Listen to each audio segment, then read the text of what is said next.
कुल्लु नफ्सिन ज़ाइक़तुल मौत सुम्मा इलैना तुरजऊन। अल्लाह तबारक व तआला इरशाद फरमायो त मुंहिंजा बानो तव्हां मथां हर शख़्स खे मौत जो ज़ाइक़ो चखणो आहे। भले पीर हुजे, वज़ीर हुजे, मौलवी हुजे, अमीर हुजे, ग़रीब हुजे, जेको शख़्स दुनिया ते आयो आहे उनखे बिल आख़िर मरणो आहे, उनखे अल्लाह जे दरबार में पेश थियणो आहे।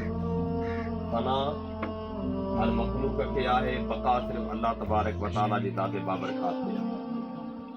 ऐं जॾहिं तव्हां असां सभिनि खे ख़बर आहे त असां सभु अल्लाह जे दरबार में हाज़िर थींदासीं ऐं अल्लाह ताला पंहिंजे कलाम मजीद में फरमायो वमा ख़लक़तुल जिन्न वल इंसा इल्ला लियअबुदून।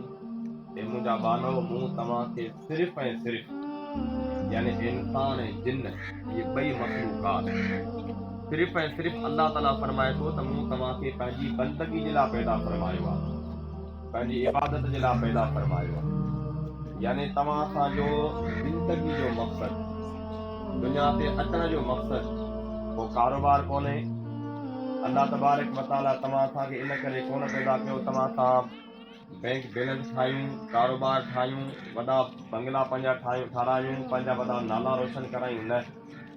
अल्लाह ताला फरमायो त मुंहिंजा बालो मूं तव्हांखे सिर्फ़ु इन करे पैदा कयो त जीअं तव्हां मूं रब जी बंदगी कयो। जॾहिं रब जी बंदगी कंदो त अल्लाह फरमाए थो त पोइ तव्हांखे इज़त ॾींदुमि, तव्हांखे मक़ाम मर्तबो बि ॾींदुमि। ऐं अल्लाह ताला फरमाए थो त मुंहिंजा बानो पोइ तव्हां मूं रब खां जेका चीज़ घुरंदो मां रब तव्हांखे अता कंदो। लेकिन शर्त इहो आहे त अल्लाह तबारक व तआला जी बंदगी कयूं। जीअं सियाणे चयो तव्हां अल्लाह ताला जी निमाज़ पढ़ो, इन खां पहिरियां ईअं न त भई तव्हांजी निमाज़ पढ़ाई वञे। अॼु असां मरहूम जी निमाज़ पढ़ूं था, अॼु असांजा अॻियां आहे, ज़िंदगी हिनजी बि हुई, इहो बि हयात हो, पंहिंजा बच्चा हुआ, घुमण फिरण तव्हां सां घुमंदो हो, फिरंदो हो, मुलाक़ात थींदी हुई, कचहरी थींदी हुई, पर अॼु असां खां जुदाई थो करे वञे। ऐं इंसान जी ज़िंदगी बिल्कुलु मुख़्तसर आहे, का ख़बर कान्हे का थोरो हुजे, ग़रीब हुजे या नंढो ॿार हुजे, ज़िंदगी जो ताल्लुक़ कंहिंजी उमिरि सां कोन्हे को। बसि ज़िंदगी ख़तम थी, कंहिंजी 5 साल, कंहिंजी 100 साल, कंहिंजी 50 साल, कंहिंजी 2 साल, कंहिंजो 1 ॾींहुं, इहो अल्लाह ताला खे ख़बर आहे। ऐं ॿी ॻाल्हि इहा त निमाज़ जी पाण सभु पाबंदी कयूं। निमाज़ जी पाबंदी न कंदासीं, अल्लाह तबारक व तआला सभ खां पहिरियां निमाज़ जे बारे में पुछंदो मुंहिंजा बाना तूं निमाज़ पढ़ी या न पढ़ी।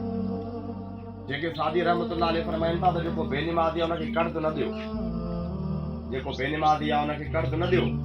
कंहिं पुछियो साईं छाजे करे कर्ज़ न ॾियूं? जेके सादी रहमतुल्लाह अलैह वॾो अल्लाह जो वली हो, हुन चयो त इन जे करे त हू बंदो अल्लाह खे कर्ज़ पंहिंजो कोन थो वापसि करे। निमाज़ फर्ज़ आहे न, अल्लाह ताला जो कर्ज़ आहे, इहो अल्लाह ताला खे कर्ज़ तव्हां असांखे ॾियणो आहे। त जेके सादी फरमाइनि था त जेको शख़्स अल्लाह ताला खे पंहिंजो कर्ज़ मोटाए नथो ॾिए त तव्हांखे कर्ज़ किथां मोटाए ॾींदो? इन जे करे बेनिमाज़ खे कर्ज़ न ॾियो। ऐं उन खां बाद में सूद, ब्याज खां तव्हां सां बचूं।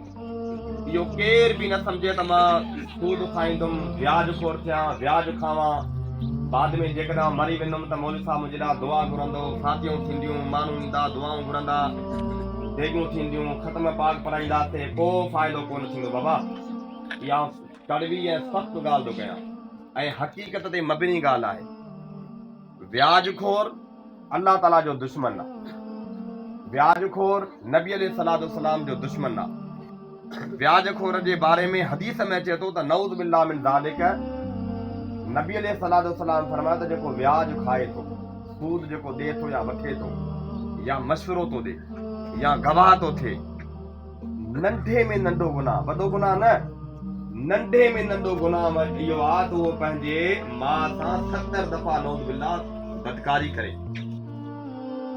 इन जे करे तव्हां सां ब्याज खां बचूं। ब्याज खोर जी का दुआ हुनजी क़बूल कान्हे का। जेकॾहिं तव्हां असां मां को दोस्त आहे त उहो अॼु तौबा करे, या अल्लाह मुंहिंजी तौबा आईंदा आउं न ब्याज ॾींदुमि, न वठंदुमि, न खाईंदुमि, न कंहिंखे मशवरो ॾींदुमि, न कंहिंजो ब्याज जे मामले में गवाह थींदुमि। उन खां बाद में बदकारी, असांजे नौजवाननि में बदकारी आम थी चुकी आहे, ज़िना बिल्कुलु आम थी चुको आहे। इन बदकारी खां तव्हां सां बचो। जंहिं मुआशिरे में बदकारी हूंदी आहे उहो मुआशिरो तरक़ी कॾहिं बि न कंदो आहे। वो माशरो कदें भी इज्जत कोन पाईंदो आहे। इन बदकारी खां तव्हां सां बचो, पंहिंजे बच्चनि खे बचायूं, पंहिंजे नस्ल खे बचायूं।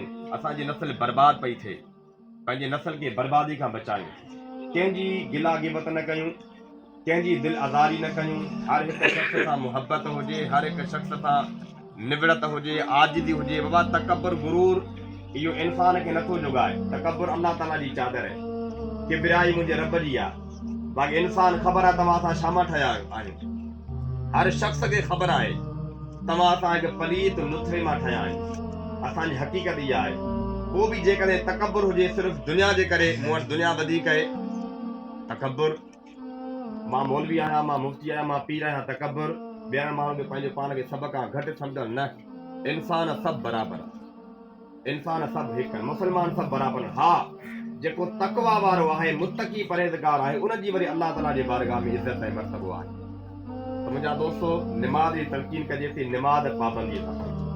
जेकॾहिं को दोस्त बेनिमाज़ी आहे, अॼु खां पोइ अहद करे त इंशाअल्लाह तबारक व तआला अॼु खां बाद में आउं 5 वक़्त निमाज़ पढ़ंदुमि। अहद करियो था इंशाअल्लाह तबारक व तआला। बाबा ज़िंदगी जी का ख़बर कान्हे का, कहिड़ी ख़बर आहे हिते आउं तव्हांखे ॿुधायां थो जनाज़ पढ़ण खां पहिरियां मुंहिंजो इंतकाल थी वञे, का ज़िंदगी जी गारंटी कान्हे का। इन जे करे निमाज़ जी पाबंदी हुजे।